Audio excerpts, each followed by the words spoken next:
It's not a test to see if you can get a license. But this test of Abraham was a test of loyalty and a test of faith.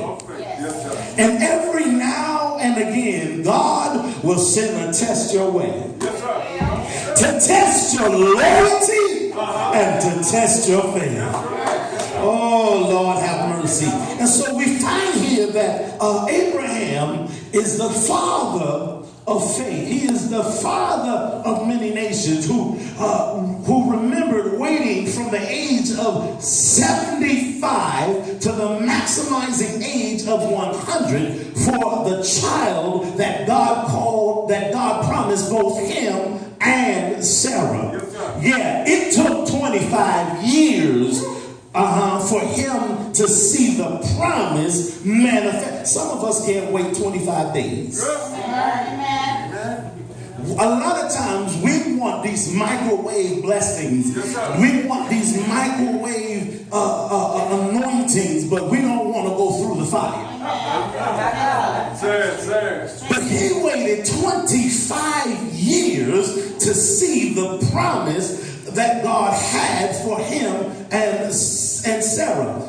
So Abraham's only son must now be offered up as a burnt offering. Now let's get the record straight. This is the promised son that he admired the most. This was the miracle child that was conceived in his old age and again born at his age of 100, and Sarah was 90. Wow. In other words,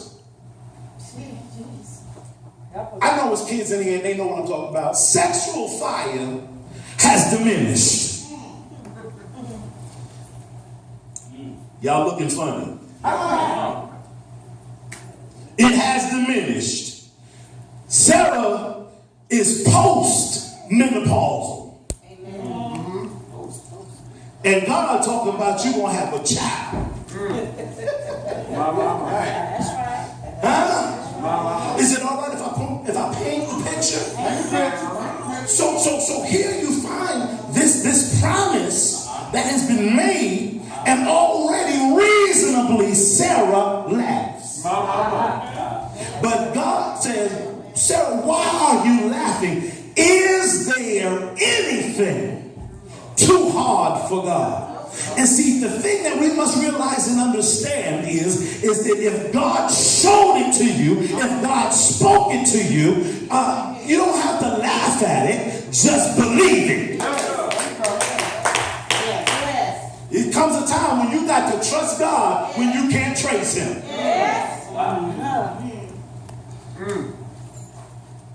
And so we must realize that this was the miracle child who was conceived at this old age and again born at the age of 100. Sarah was 90. It was after the Lord had granted that promise of a son after Ishmael had been sent away that Abraham now looked at Isaac as his only son. You know who Ishmael was. It was that time when Sarah told Abraham, go and lay with your maidservant Hagar, and he went and laid with her, and they had Ishmael. Ishmael was not the promised son. But still, Abraham did love Ishmael. You can be in love with something that ain't meant for you. Say so. Let somebody say, God testing you. God testing you. Yes, sir. He's testing you. Amen. And see, the thing is that now, and this is where this is a rated R message. Y'all pray for me. But this is the earliest, one of the earliest forms of swinging.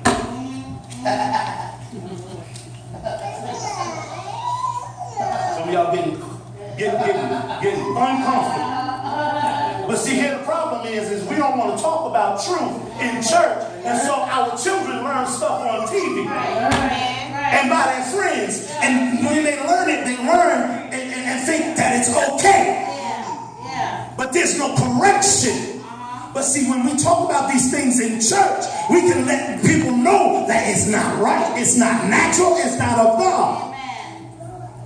You fool around, get yourself killed. Fool around with some of these women out here crazy now. Amen. Amen.